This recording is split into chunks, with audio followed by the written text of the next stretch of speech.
Yeah. Laura, see you. Hey. Hey, Hey. what's up? What's Wow. up? My Haitian Oh my connect. goodness. Oh my My goodness. Atlanta connect. Comment ça Oh, va? ça va très bien. Très bien. Bon, très bien, très bien. Et comment ça va? Bon, ça marche. Oh, you're On est looking là. good. You're On est looking là. good. Oh, Merci. Thank you. you're speaking your French like you're from motherland for real. Like a Because Cameroonian for real. Oh, my mentor is here, so I have to make sure. you you have to make sure you represent, I guess. Of course. And you're my mentor, so I don't know. I have to represent you. You have to represent your mentor, so it's like a round circle. Oh yeah, it's the way I want. So what you have Okay. for me? I'm very excited. Okay, actually, Ron, we on passion fruit, so I wanted to like shake things up. I decided to do live. This is my first time. This is your first time, and we are really so happy to have you here.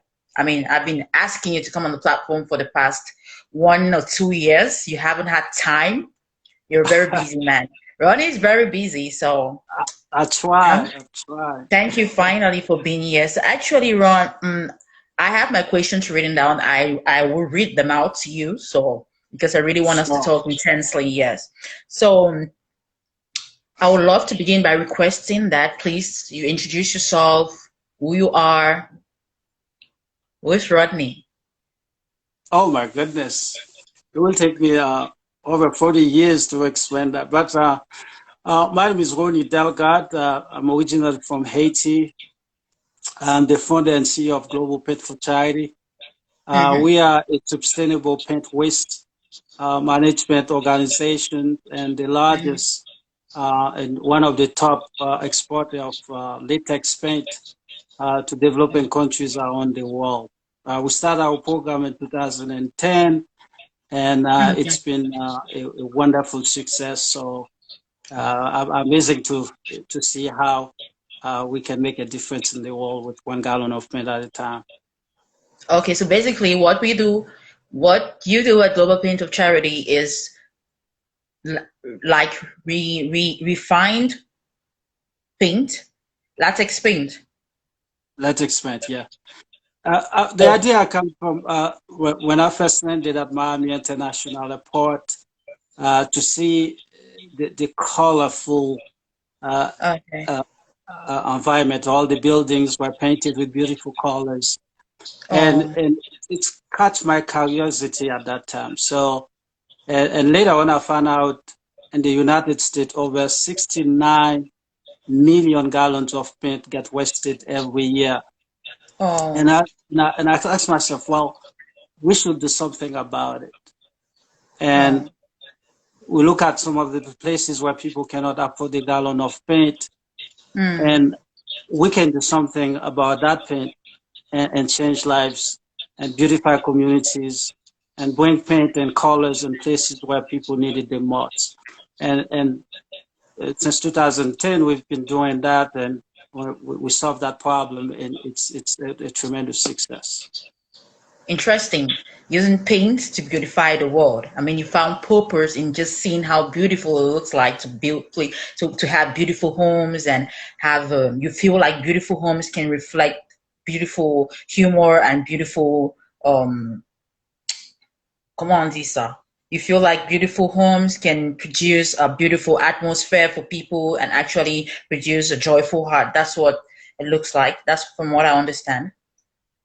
Well, it's more than that because you look at what drive an economy in a country, Mm, usually infrastructure and mm. education, and color plays a very important role and showing the beauty of the country. So Oh, bringing wow. color in places where people cannot afford it. It's not only in Africa and Central America and the Caribbean. Mm. Recently, we have a community with 30,000 individuals in Mexico. It's a city Oh, they wow. reach out they want to paint about 200 homes. And the community was a slum community. And most of the people, they couldn't sleep at night because of Okay. gunshot, the violence in the community. So Mm-hmm. when they reach out, we say, well, we can solve that problem. Oh wow. And we paint, we sent them 200 gallons of paint. It wasn't enough. When they paint, they were about 10 Okay. homes. Mm-hmm. And they reach out to us. They say, well, when we paint 10 homes, now the whole community want their house to be painted. How can we do that? Oh. And we said, well, we will ship you a container. And the Oh. container, we ship them over about 4,000 gallons of paint.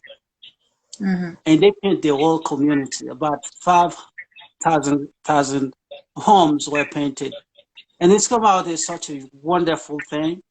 And now it becomes the highlights in the community. The helped. More tourists visit the community. The crime rate goes down tremendously. And the people watch out of each other. So they really love the impact of the paint has on the community. So this is something all over the world. So far, we're in 44 countries where we ship our paint to change lives. And it's been a tremendous success. But Oh. it takes a lot of hard work. I got I it. might be the one gets all the credit, but it takes a whole team.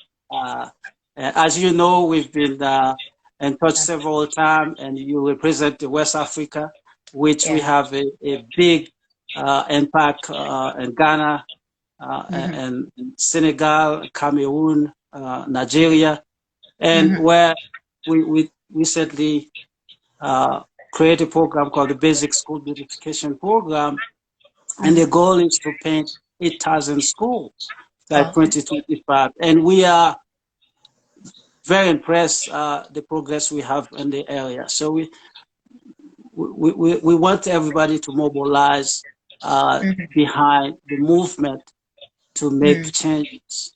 As you know, Africans have the best uh, uh, the youngest population in terms of Mm-hmm. economic uh, Mm-hmm. opportunity. So by bringing the paint to paint the school, Mm-hmm. in the next 30 years and 40 years, these are the generation that are going to take over, especially in the leadership of the country. So we want to educate them at a very young age how they can participate to take initiative in their own country. Okay, that's really beautiful spoken. So I want to go further to say, okay, you are a Haitian immigrant and businessman in Sure. the USA. In the USA, how was that Like Pasteur. transition? How was that transition? Because you just came in and then you turned your life around, like you just got into the States, you're an immigrant and you build a business right in there. And you are succeeding. CNN, you featured in CNN International. How did you do that? How did you manage to turn your life around and turn your business around like this? Well, let's, thank you so much. It takes, a passion to do all this because, you know, we're from Haiti, but we have what it takes to build a business. We just have to find the right people. When we first started our program, I didn't know anybody. I didn't speak English. I didn't Oh my have God. any money. You didn't Now speak I look like English. $1 billion bucks, but it takes a lot of hard work, meet a lot of wonderful people, and Hmm, friends who have given me great advice and hmm, to build a movement in such a big organization hmm. that has such a tremendous impact on people's life. But first, I went to school. I graduate, get my Oh, education. You have to have your education. And okay. second, I started working uh, in the corporate America. I was a manager at a very large logistic operation company here. Okay. And when I want to give back, I said, well, I have to do something that has an impact on people. And I love color. When I see color, give me some blue, some yellow, some red, We're seeing that. We're and seeing that. We're seeing that with the attire. We're seeing that. and I would Okay. be happy. So it was an easy transition for me when I started Global Paint, and the training for my education and from working in the corporate America really give me the foundation to build an organization that is sustainable and helps so many people. And we remember the company I work for. Well, it's uh, it's all about beautification, and and and I use the same strategy to Mhm. use what we do at Global Open for Charity. And it's a team. Our team in Canada, we have team in Cameroon and Ghana, we have team in Haiti, we have team in Yeah. Brazil, we have Okay. team all over in Canada, and it's in China and South Korea. So it takes a lot of people all around the world to make the whole thing happen. So. Oh, that's beautiful. So, Ron, actually, you said something. It's a whole. I'm going to go back there. It's a whole transition living in a strange land to a new place for greener pastures or for school for greener pastures. It's all the same thing. So, what advice can you give to young immigrants? You are an example of someone who left home and is succeeding in another strange land. So, what advice can you give to young Africans, especially about transitioning? Because it's not easy for some people. It's not easy to grasp the concept of just going to school somewhere else and making your life there. So, what advice can you give them? Oh, that's a wonderful question. Well, you have to have passion and pay attention to the environment. See a problems you can solve. Africa, I went to Africa several times, especially went to West Africa, and I saw people with purpose, people with passions. Mhm. But passion is not enough, and you have to integrate it, your experience Mhm. into your passion to really make a difference.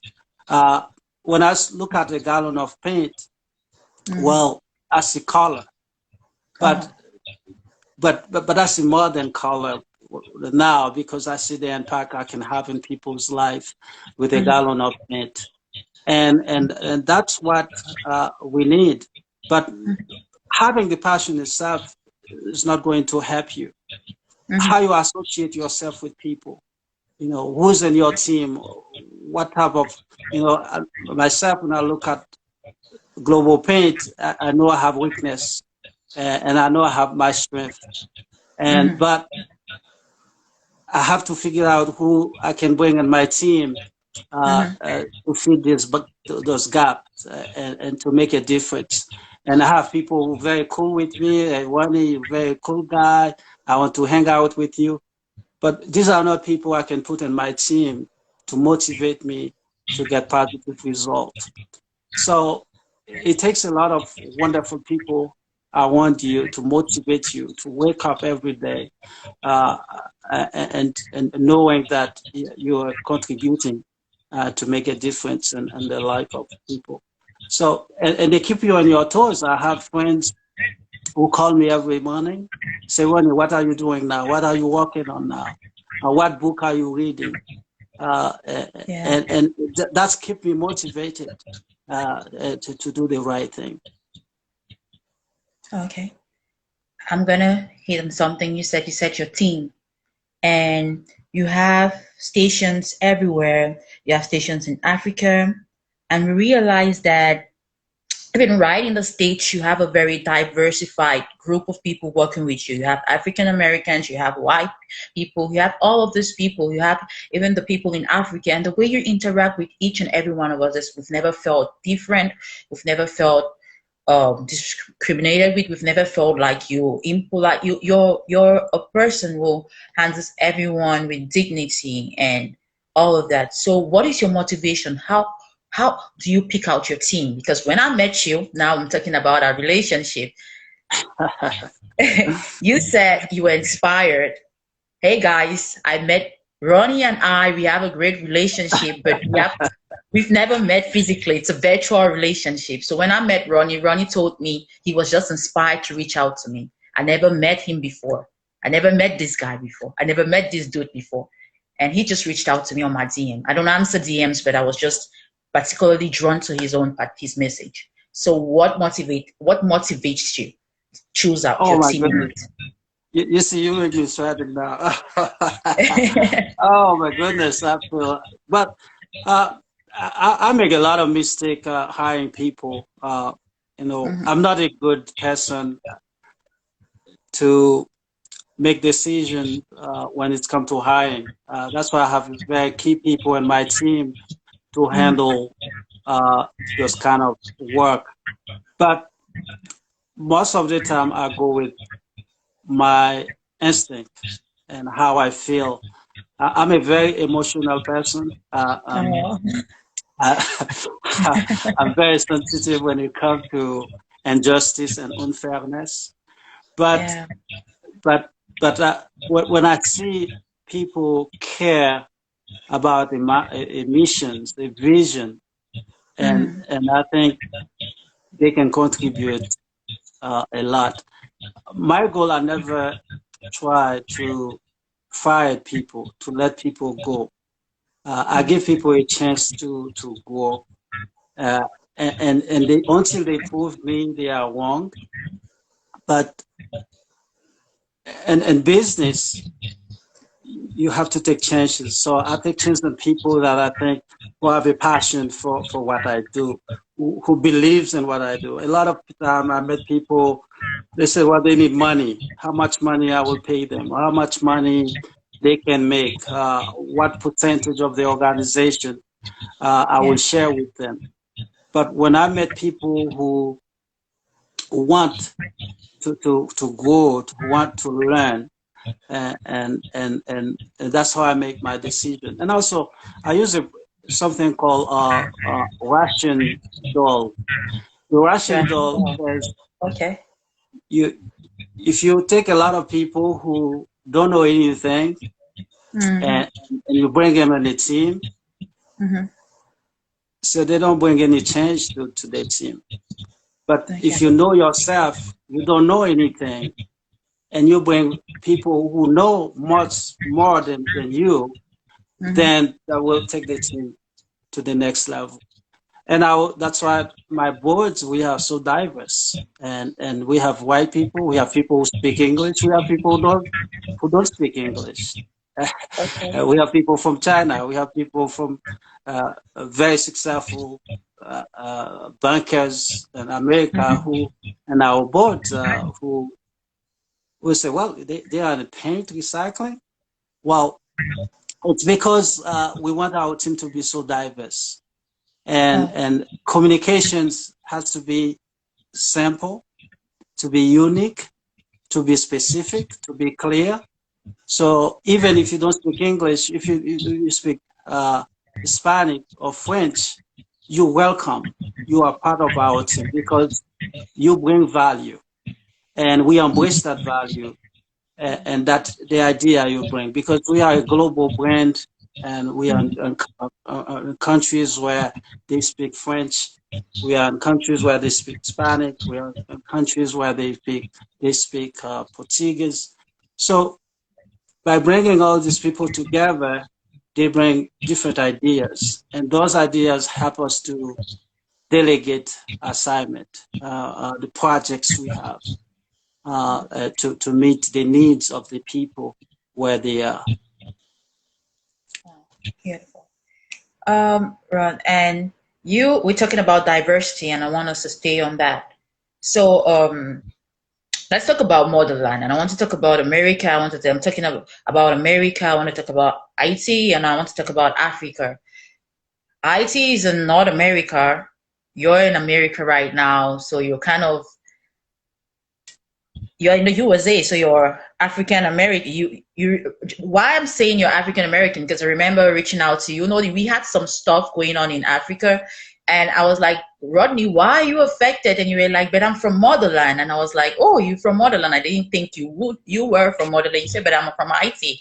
And that was something that got me reflecting, because what I realized about African Americans or Black North Americans is it's easy for them to relate with motherland when it's convenient for them. But we feel like they don't relate with us as Africans. They don't relate with their race. They identify themselves only as Black people, like I'm a Black person in America, but they don't get to the point of relating with their race. Let me put it this way: they relate with their heritage, but they don't relate with the people that the offspring of their forefathers thereof, the people who stayed behind, the people who carry the culture forward. They don't relate with us Africans. They think they are different from us, but they want to kind of hold on to something like we are Black people. We are Black people, but they don't want to really get to know us Africans as people. I want to ask you, as a Black North American, what do you think about that? Well, you make a good point, and I agree with you. But I want to say something. I'm originally from one of the countries with the highest population of Black African, and with 11 million people. We are Brazil with 88 million Black African, and the United States with 46 million Black, which represent 14% of the population. Mm. And I think first, if you look at what happened in the Black Lives Matter, Yeah. where as Black, you don't feel safe wherever you go. Mm-hmm. You always look differently. People always question your integrity, how you do things, how you Intentions. act. Your intentions. Usually they don't have patience, Mm. patience with you. So it's a very difficult as Black. I mean, when I go to places, I see it. I uh, I experience a lot, and Black people don't see where they fit. I'm not saying generally, but it's come from how we accommodate or distribute our resources and our community. Mm. And and I was in Brazil. One of my favorite player, Neymar, his father is Black, his mother is white, but he said, "Hey, I'm not Black, but here in America, we recently have our first Black president, Obama. His father was Black, his mother is white." It's how we educate ourselves, our people. And I think we brainwash it a lot. Yeah. I think we have more work to do. But one thing is important. If you look at during the Black Lives Matter movement, and you see such mobilizations around the world supporting that movement. And because Black people said, well, we're not going to tolerate that. If that happened in America, and what about us? But the thing is, those things happen every day wherever Black people live. It's just not been reported. Black people experience the same thing in Germany. Black people experience the same thing in France. Black people experience the same thing in Brazil and Colombia. And but in Haiti, when you go to Haiti, you feel like you are home. And that's what the revolution of Haiti was started, to give every Black person the opportunity to enjoy their freedom. And it is unfortunate We're not taking that for. Uh, we don't carry on what our ancestors built, but we have more work to do, and we have to tell ourselves we don't need police in the community. We don't need guns in our community. What we need is resources, because what you see in the Black community is the lack of resources, and that's what Global Paint is doing a wonderful work. People feel like they don't have anything left. They don't have their freedom. They cannot raise their family. They cannot raise their children, and they don't have anything left. So, and their homes looks like anything spectacular, because they look at on TV, they see all beautiful homes. They don't have those homes in their community. So we said, well, if we bring the paint, it will start. It doesn't solve the problem, but it puts a bandage on the scar, so people can live peacefully, people can embrace their community. Now this thing changes, and they're ready for greater things. Okay. Right, I want to stay on that question because my focus was about the relationship between African Americans and Africans, like Africans back home, because there's a kind of a gap. We don't see empathy for the causes back home. When there was the Black movement, when you met the state, you said something which was really correct. When there was the Black Lives Matters movement, the whole world was motivated. The whole world stood up for African Americans. That was their cause. They began the cause, and every other Black in different countries were standing up for themselves too, but particularly for Americans because they started the cause. But we stood up too for African Americans. We were like, these are our brothers. They're out there. We stood up in our own kind of way that we could stand up for them. But when we have issues back here, back home, when we have upheavals, they know, I want to believe that they are educated about the things that go on in Africa, the corruption we face here and everything. We don't feel supported. We don't feel like it's reciprocated, like the support is given back. That's what I'm asking. Like, how do we bridge this gap? Because I never heard African Americans, it's easy for them to relate to Africa, to motherland, to their ancestors when it comes to something that is as superficial as Beyonce bringing out the Black is King album. Everybody was like, I'm African. But after that, what happens? How do you relate with the Africans there? How many African Americans have good relationships with Africans? Is that a community? Is that a union that says, oh, that's led by African Americans saying, oh, we want to reach out to our brothers and we want to come together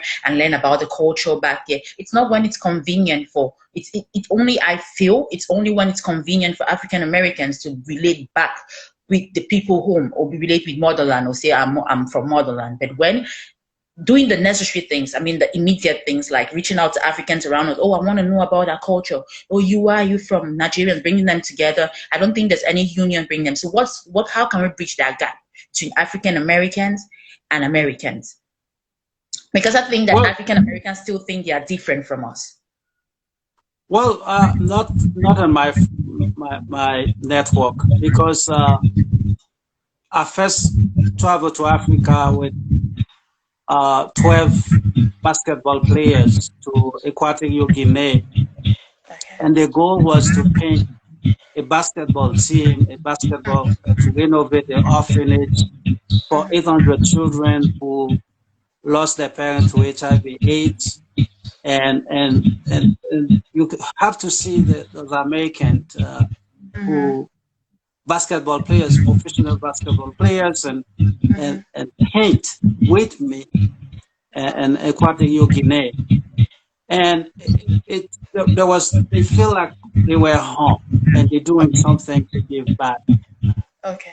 And it's about the leadership of the country. I mean, I'm from Haiti. I have a lot of time. People said, well, you don't do anything for Haiti. You ship paint all over the world, but you don't ship paint to Haiti. But I have containers of paint Haiti was the first country I shipped paint. Well, I think there have been some progress. As you know, the leaders and those countries have to do some things to invite people to go there. And people want to be safe when they go to places. And I think our leaders, not just in Africa, but in most of the countries within the Caribbean, our leaders have to do a lot to embrace other things. But one thing I will say, I see some progress there, and and if you see it now, we have Facebook, we have Google, going to Africa to bring the technology and to make major changes. So that will bring more people to travel to Africa. But even here in America, 80% of the youth, the people under 21 in our community don't have a passport. So how are you going to tell them they need to go to Ghana, they need to go to Nigeria? So we need to do more to embrace, to bring the culture. And as you see now, the music in Africa is all over the world. And you have the African arts is doing a wonderful thing around the world. So those things keep happening, and we'll see more changes. But I would say be patient, because Africa will surprise the world, and we just have to be patient. We know that. We know that. We know that. Because you're right. We see a lot of improvement even with music.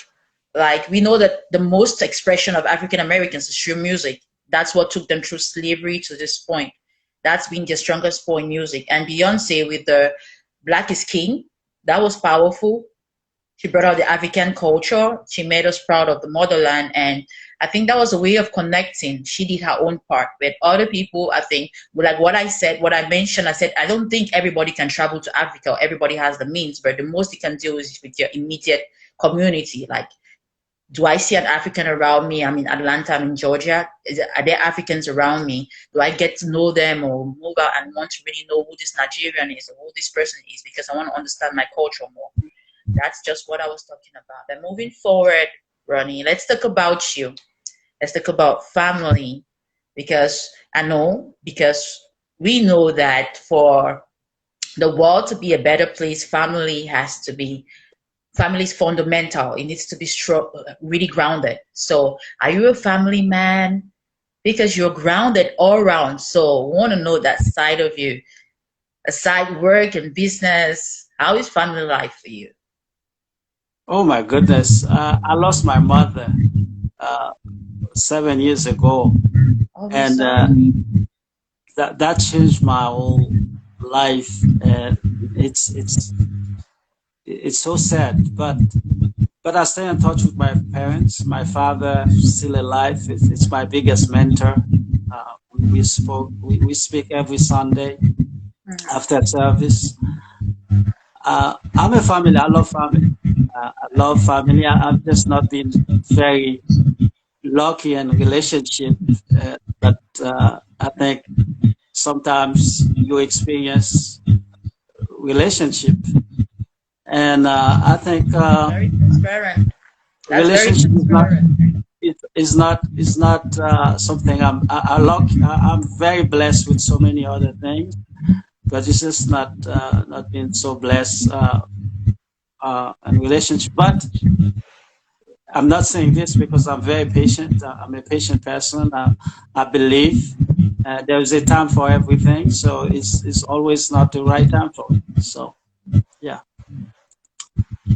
That will be my answer for. I don't want to say too much, but yeah, I'm looking forward to start a relationship. As you know, I'm not 100% healthy now. Hopefully, I can start going out again and meet people. Okay, talking about you not being healthy, the whole pandemic came and you've been down, you've not been up and active. So what happened to you? How are you recovering? Well, I had injury in my back, and have had several procedures and medication, and it's been progressing. It's been progressing, but I have to be careful how I handle myself, my body, mentally, and these are the things that I've been very focused on now to really keep myself moving forward. And that's why having a wonderful team, it's important, because to fight my situation with my health and my team step in to handle difficult issues for me. And I've been very fortunate, very blessed to have my team, and without them, I don't know where the organization would be. But my health, you never know what's going to happen. You just wake up one day and your body starts acting differently. So okay. Yeah, but I've been very blessed. I made progress. As you see now, I have a big breast in my in my waist to protect my back. I cannot sit straight, but I'm very blessed with my team. So hopefully we'll see Rony again doing his thing with Global Paint very soon. Very soon. I love how positive you are. You're very positive. You're very Thank certain you. about, yeah, you're so positive about everything. And I really love that. And I really wish you a speedy recovery. I mean, total recovery. I wish you speedy recovery. And you're talking about relationship. And I was just saying, maybe your wife is right here. Maybe she's down here. Maybe you see, guys, we're not saying I'm on IG Live. I told you all to come on IG Live. Maybe your wife is just here. We never know. Oh, Maybe on our live. ça viendra, ça viendra. I love that. You come at the right time. Okay. I don't know if you have something else to add up. We've had a great time here. Something else? I know you're so busy. You want to go back to work. You have about so many meetings today. Any other things to add up? Well, it was a wonderful experience for me to do my first live. Yeah, with you, you make it very, very easy to do more lives. So I may have to do more. My team asked me to do so many lives. They say, Rony, we need to put you in front of your audience, your people. But I want to do the work in the back. As you know me, I like to make sure the work is getting done. But I appreciate your time. And one thing I said, I want to say to people, believe in yourself. If you have an idea, and you have to start now. It's just like a computer. You have to integrate the system, the software to make it work. And I want people to know that I've come from Haiti. I come here. I wasn't born in the United States in my very late 20s, and I didn't speak the language. I didn't know anybody. I come here with $5 in my pocket, and from the airport to my house, the taxi driver stole my money. So I had no money left. So you can always tune your life around and associate yourself with the right people, and just be a learner. I'm learning every day. I don't stop learning. When it's come to reading, when it's come to a seminar, conferences, I'm always there. Even I'm not healthy 100%, but I'm learning. I'm constantly learning something new. And ideas, sometimes you're just one idea away from achieving your goal. If you are not learning, if you not associate yourself with the right people, so you are losing. And also find things that people need. And our organizations, well, I love color, but we don't take colors everywhere. Although we solved two biggest problem here, we said, well, here there's a waste. How can we solve it? But there, people cannot afford it. How can we bring the solution to their problems so they can beautify their homes, beautify their schools, and change their lives? So doing those two things at the same time is a very big problem. But having people, that's why you have to associate yourself with the right people to understand your ideas, and you can learn from them. And it takes time. A lot of time I met people at universities. I gave a talk at Seattle University 2 days ago, and the student, they're very smart.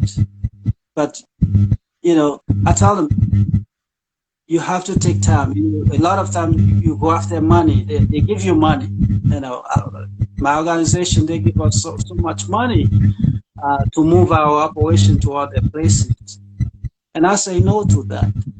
Because if I take the money, the people I'm representing, the people I'm supporting will not receive the product that I want to give them. So money will come, but it takes time. And I look at Global Paint, it has more impact on me because I become a different person. I become a person with value. I see places where I go. Recently, I was at NASDAQ receiving the awards for Global Paint for Charity. It's really changed my life to see my picture at Times Square, and as a first Haitian who received that award. So,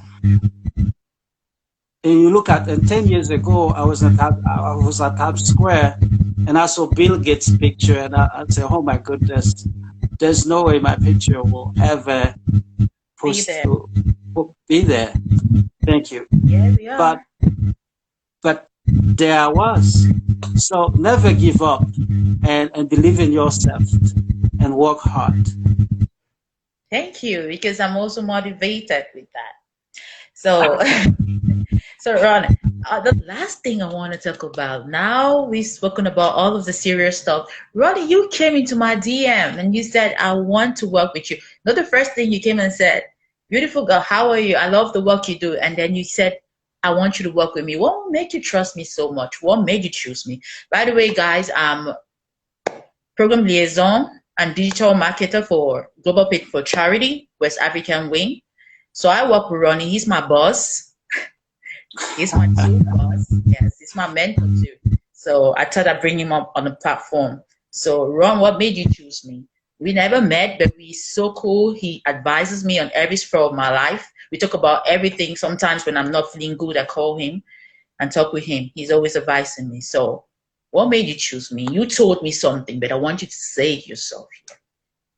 Well, I want to take back, because when I met you, I had the representative of Global Paint for Charity, Ambassador Mata.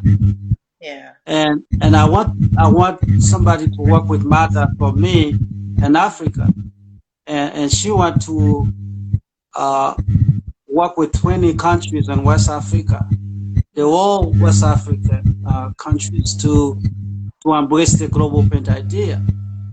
And I found out later on, Mata was doing so well with the organizations, help us ship so many products to help the community in West Africa and Equatorial Guinea, in Ghana and Senegal, Liberia, and Cameroon and Congo. But I want somebody to say, well, I always think ahead. And I said, well, if something happened, who's going to replace Martha from your sister? And I said, well, I have to start doing this right now. And it's the same thing I do with Global Paint. when somebody joined Global Paint, I trained them to a point where if I'm not there, they're going to replace me, or that person is going to replace me. So, and that was the right decision I made, because last year, guess what happened? She passed away. She passed away. So how long you been with Global Paint? 3 years. 3 years. So a lot of time you have to look at your instinct. Yeah. Everybody you meet, you meet them for a reason. I didn't know Mata was something was going to happen to Mata. Mata was excellent. She's a wonderful leader. She got a great connection with all African leaders. But guess what happened? You never know. So that's my answer. Okay.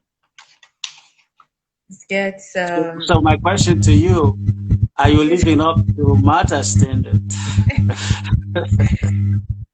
um, yeah, I'm looking forward. Unfortunately, the pandemic came and spoiled everything, all the plans we had.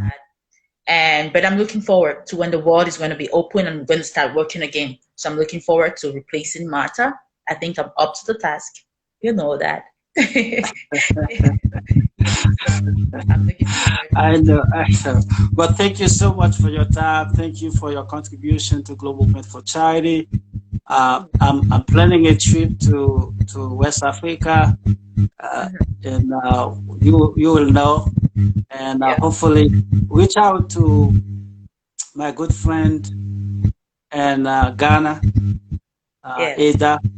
So he's working extremely hard. So we want to support him, give him all the support he needs to make the project a success in the region. So thank you so much. I'm so happy we did this talk. We will do more. So invite me again, please. I will, already. Thank you so much for being here. I think we have to end now so that you can go to work. And I wanted us to do a last thing, like maybe teach me a slang in Haiti, and then I teach you a meal, the name of a meal in Haiti. I think people want to know one or two things. Maybe just a name of a slang. Just shoot it. Oh my goodness, my back is hurting. Well, sac passé, Say sac okay. passé, not Say boulé. what's that? What does it mean?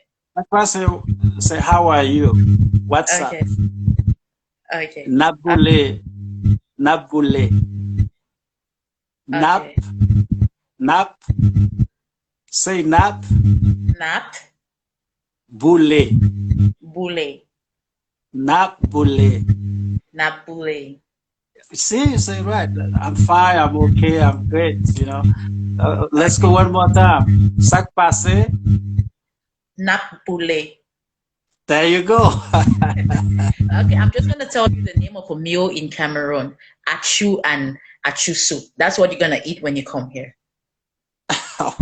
Well, I can't wait. Thank you so much. All Have a right, good day. Ron. Okay. Bye bye. Ciao, ciao, ciao, ciao. Thank, Bye. See you thank again. you. Thank you. Bye bye. Bye bye. Thank you guys for staying on with us. This is Passion Fruit. Patience keeps representing. Thank you so much. Had a great time. Thank you guys. Thank you. Thank you. Thank you. I hope you have a great day. Thanks. Bye. Ciao, ciao.